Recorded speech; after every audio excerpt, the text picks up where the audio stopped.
শুক্রবার মানেই হচ্ছে পরিবারের সাথে সুন্দর সময় কাটানো, ভালো মন্দ রান্নাবান্না করা। সপ্তাহে একটি দিন আমরা ছুটি পাই। এই দিন আমরা চেষ্টা করি সবাই পরিবারের সাথে সুন্দর মুহূর্তগুলো কাটাতে। আসসালামু আলাইকুম। আজকে আমি আপনাদের সাথে শেয়ার করব আমার শুক্রবারের দিনটি কেমন গেছে, কি কি রান্নাবান্না করলাম এবং কিভাবে পরিবারের সাথে সময়গুলো কাটালাম।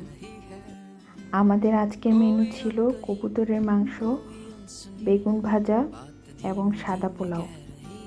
আমাদের বাসায় আমি এবং আমার শাশুড়ি মা আমরা দুজন মূলত রান্না করি।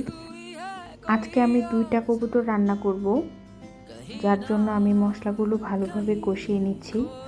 কবুতরগুলো ভালোই বড় ছিল, মাংসও অনেক বেশি ছিল। মশলাগুলো কষানো হয়ে গেলে আমি আরও কিছু পানি দিয়ে দিচ্ছি।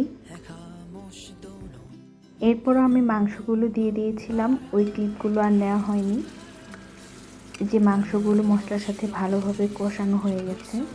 গরুর মাংস রান্না করতে সময় খুবই কম লাগে, আর এই মাংসটা খুব তাড়াতাড়ি সিদ্ধ হয়। আর টেস্টের ক্ষেত্রে বলতে গেলে আমার কাছে খুবই পছন্দ। মাংসটা কষানো হয়ে গেলে আমি আরও কিছু পানি দিয়ে নিচ্ছি ভালোভাবে সিদ্ধ হওয়ার জন্য। এরপর আমি ভালোভাবে নেড়েচেড়ে দিচ্ছি।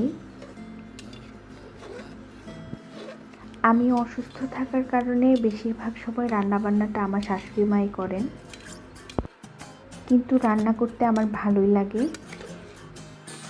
তাই মাঝে মাঝে আমি জোর করে করে রান্না করি। এই তো আমার মাংসটা প্রায় হয়ে এসেছে, দেখতেই পাচ্ছেন খুব সুন্দর স্মেল বের হয়েছে। এরপর আমি সাদা পোলাওটা রান্না করে নিচ্ছি। আমি সাদা পোলাওয়ের রেসিপিটা শেয়ার করলাম না, অন্য একদিন শেয়ার করব। এখন আমি সবগুলো উপকরণকে নেড়ে চেড়ে নিচ্ছি। আমার পোলাও প্রায় রেডি। এবারে আমি বেগুনগুলিকে ভাজি করার জন্য ছুরি দিয়ে মাঝখানে চিড়ে চিড়ে নিচ্ছিলাম, যাতে মশলাগুলো ভালোভাবে ঢুকে। এভাবে বেগুন ভাজি করলে বেগুন ভাজির টেস্ট অনেক গুণ বেড়ে যায়।